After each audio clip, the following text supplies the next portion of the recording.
Hello, this is Ruowei Xiao from Tampere University, Finland. On behalf of my fellow colleague, I'm glad to present you our research, exploring the player experiences of wearable gaming interfaces, a user elicitation study. In the recent decade, Playful Wearable has been attracting interest from both academia and industry. It is said to be as close to players as the second skin, thus giving rise to new types of in-game interactions, contents, and also playful experience beyond just game context. Yet, compared with conventional game platforms and consoles, this is still a niche, underexplored field despite its great commercial and design potential.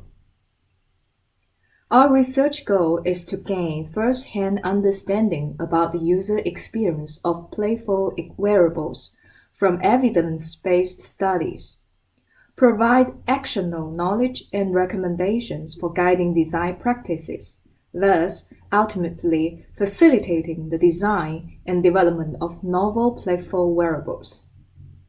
Therefore, we conducted an exploratory user elicitation study, in which we first extracted several speculative design concepts from previous studies and participatory design workshops. And based on those, we developed 5 different experience prototypes grouped in 2 sets, and further involved players in various gameplay scenarios in a Wizard of Oz user experiment. User feedback was collected via semi-structured interviews and further analyzed using qualitative thematic analysis. The results were finally summarized into 5 design implications. The 5 speculative design themes that we base our prototype design on include extended embodied interaction, adornment from body image, modular and multi-use adaptation, daily usage beyond gaming context, and multi-sensory bodily feedback. And you can find more detailed descriptions by referring to the papers listed at the bottom of the slide. When building the prototypes, we relied greatly on basic and low-tech materials such as sponges, cardboards, Velcro straps, etc.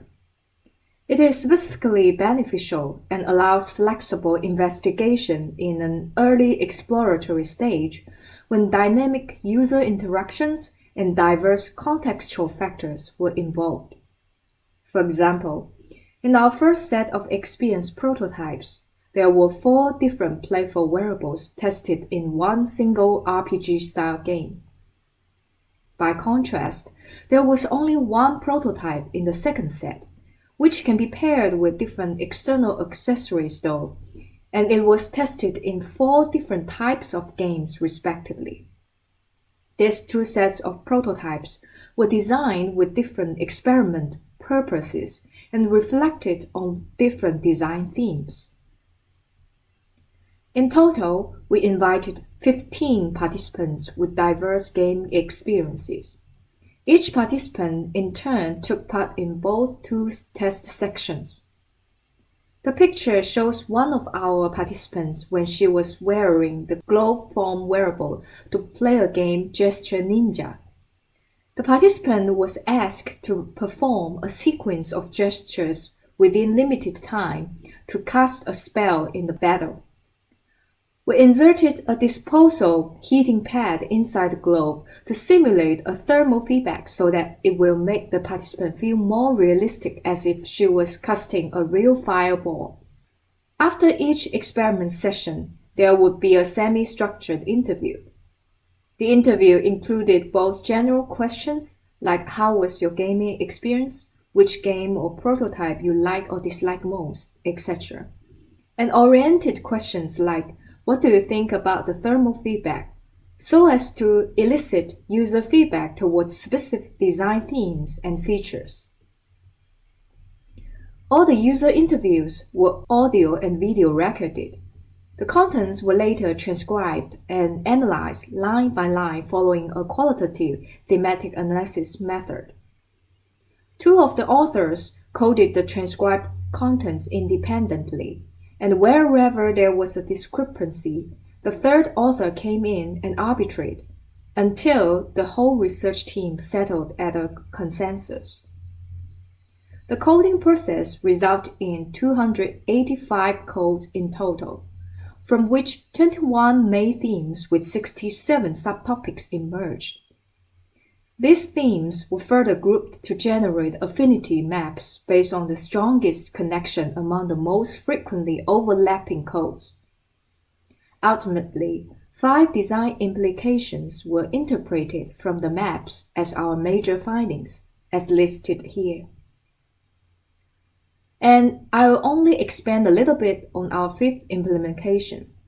Gaming wearables as daily drivers could mitigate redundancy and help discover playful opportunities situated in everyday life. Several participants mentioned that having their gaming wearables as regular smartwatches or smart trackers would help mitigate the feeling of redundancy when wearing the devices only for gaming purpose. There were also some participants who consider integration to games as an added value to daily wearables, especially when many of today's smart wearables have already been able to connect to and control a variety of Internet of Things and smart home appliances. For example, smart curtains and lighting system at your house. Imagine when you are playing a horror game. The light, the room temperature, and other surroundings will all change according to the scenes in your game. And it prompts new design opportunities not only from the perspective of integrating peripheral devices and environment into in-game interactions, but also it's possible to render a brand new layer of playful experience over our everyday routines. Suddenly, we are aware that most of our results are confined to the inherent restrictions of low-fidelity prototypes and Wizard of Oz experiment method. Still, we want to emphasize that, as an exploratory work, the findings presented in this study, which were elicited from users' direct feedback, and might go either along with or against the previous studies, will contribute to full-fledged playful wearable design with fresh insights.